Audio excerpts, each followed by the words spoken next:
उत्तर प्रदेश के उन्नाव में पत्रकार को सीडीओ के द्वारा और भाजपा नेता के द्वारा सरेराह पीटा गया था। जैसे ही ये घटना ने तूल पकड़ा, वैसे ही उत्तर प्रदेश के पत्रकार एकत्र होकर आक्रोश व्यक्त कर रहे हैं। इसी क्रम में भारतीय पत्रकार संघ के राष्ट्रीय अध्यक्ष के निर्देश पर पूर्वांचल प्रभारी बलिया जिला अध्यक्ष ने तत्काल उन्नाव डीएम से वार्ता कर वर्तमान हालचाल जाना व पत्रकारों में व्याप्त रोष से अवगत कराया।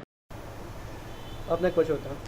मैं रवि आर्य, भारतीय पत्रकार संघ तहसील इकाई रसड़ा का अध्यक्ष हूँ। आज यहाँ आप लोगों ने एक बैठक रखी, कुछ विरोध दर्ज कराया, क्या विषय रहा?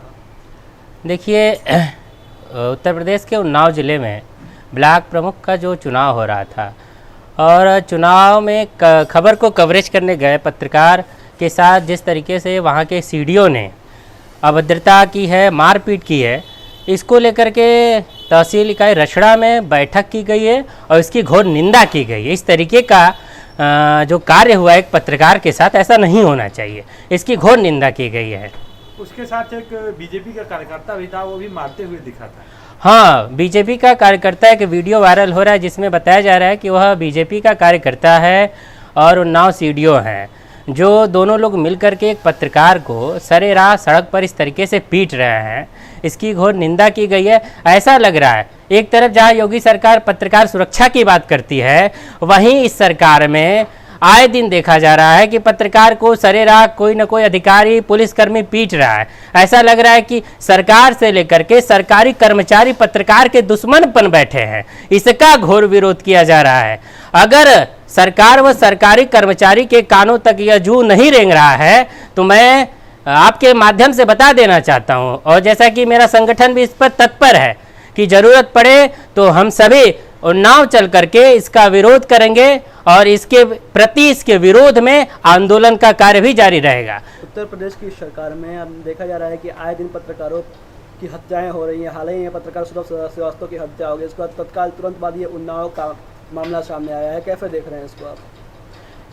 इसको किस तरीके से देखा जाए, इसके लिए कोई शब्द ही नहीं है। एक तरफ जहां सरकार कह रही है कि पत्रकार सुरक्षा, बीमा, तमाम योजनाएं दे रही हैं, वहीं आए दिन पत्रकारों पर हमले हो रहे हैं। इसके विषय में कहा जा सकता है कि देश में लोकतंत्र सुरक्षित नहीं है। जो चौथा स्तंभ है, जो खंबा है, वो सुरक्षित नहीं है, और जब खंबा ही सुरक्षित नहीं होगा तो देश किस दिशा में जाएगा, इस पर कुछ कहा नहीं जा सकता है। इस पर तत्कालीन केंद्र सरकार हो, राज्य सरकार हो, तत्कालीन एक विशेष बैठक बुला करके इस पर विचार विमर्श करने की ये जो घड़ी आई है, बहुत ही चिंतनीय है। इस पर सरकार को संज्ञान लेते हुए कोई ना कोई बहुत कड़ा रुख अख्तियार करना चाहिए कि पत्रकार कैसे सुरक्षित रहे। जब पत्रकार ही सुरक्षित नहीं रहेंगे तो समाज कैसे सुरक्षित रहेगा? समाज किस दिशा में जा रहा है, ये सरकार को देखना चाहिए। सरकार को खुद ही नहीं समझ में आ रहा है इस विषय पे। वायरल वीडियो में देखा जा रहा है कि भाजपा कार्यकर्ता तथा कई भाजपा कार्यकर्ता के साथ सीडीओ की पिटाई कर रहे हैं। दोनों लोग साथ मिलकर पीट रहे हैं। शासन प्रशासन मुखदर्शक बना हुआ है। इस तार कहीं ना कहीं किसी और तरफदार पार्टी की तरफ इशारा कर रहे हैं। क्या कहेंगे इस पर? इसमें यही कहा जा सकता है कि जब सरकार और सरकार के अधिकारी दोनों मिलकर के पत्रकार को कुचलने का प्रयास कर रहे हैं, उसे दबाने का प्रयास कर रहे हैं, तो जाहिर सी बात है सरकार हो, भाजपा सरकार है या उसके अधिकारी, इसके कर्मचारी है, ये दोनों एक दूसरे के एजेंडे, एक दूसरे के पूरक बन बैठे हैं, और इसका हम और हमारा संगठन विरोध करता है।